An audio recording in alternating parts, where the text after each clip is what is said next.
আসসালামু আলাইকুম বন্ধুরা, কেমন আছো সবাই? আশা করছি ভালো আছো, আমরাও ভালো আছি।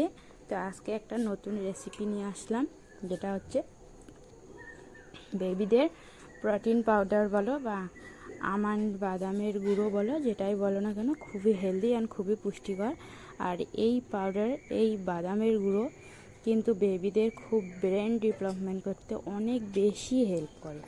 তো আজকে আমি খুব বেশি বাদাম নিইনি, অল্প উপকরণ, অল্প বাদাম নিয়েছি, অল্প করে ভাজবো আর অল্প করে গুঁড়ো করে রেখে দিব, যেন খুব তাড়াতাড়ি শেষ হয়। 5-7 দিনের মধ্যে শেষ করব, আবার 5-7 দিন পর আবার নতুন করে বানিয়ে নেব। খুব বেশি বেশি করে বানালে কি হবে, অনেক দিন ভরা স্টোর করে রাখতে হবে, আর অতদিন স্টোর করে রেখে আমি বেবিকে খাওয়াইতে খুব বেশি একটা পছন্দ করি না, তাই অল্প করে বানাচ্ছি। তো আজকে আমি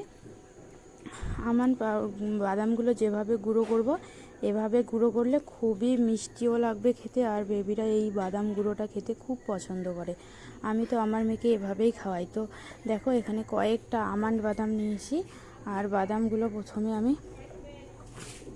শুকনো খোলায় হালকা আছে অনেকক্ষণ ধরে ভেজে নিয়েছি। যতক্ষণ না ক্রিস্পি হয় ততক্ষণ আমি হালকা আছে কিন্তু ভেজে নিয়েছি। আর যখন ভাজা হয়ে গেছে, একটু ঠান্ডা করে আমি একটুখানি তাল মিশ্রি দিয়ে কিন্তু গুঁড়ো করে নেব।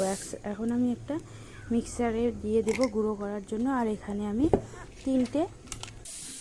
তিনটে তাল মিশ্রির টুকরো দিয়ে বাদামগুলো গুঁড়ো করে নেব।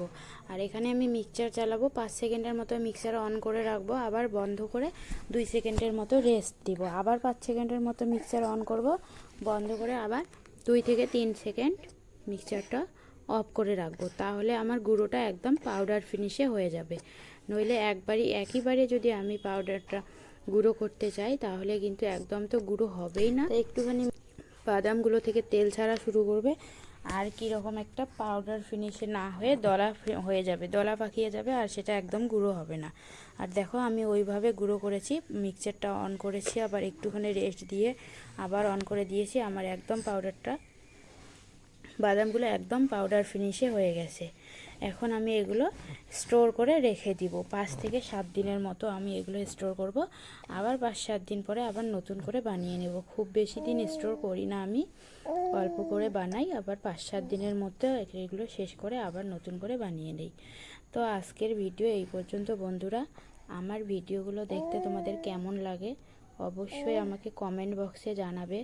আর যদি ভালো লাগে তাহলে একটা লাইক করবে, আমার চ্যানেলটা সাবস্ক্রাইব করে আমার পাশে থাকবে। এই বাদাম গুঁড়োটা বেবিদের ব্রেন ডেভেলপমেন্ট করতে অনেক অনেক বেশি হেল্প করে। তো ভালো থাকবেন বন্ধুরা।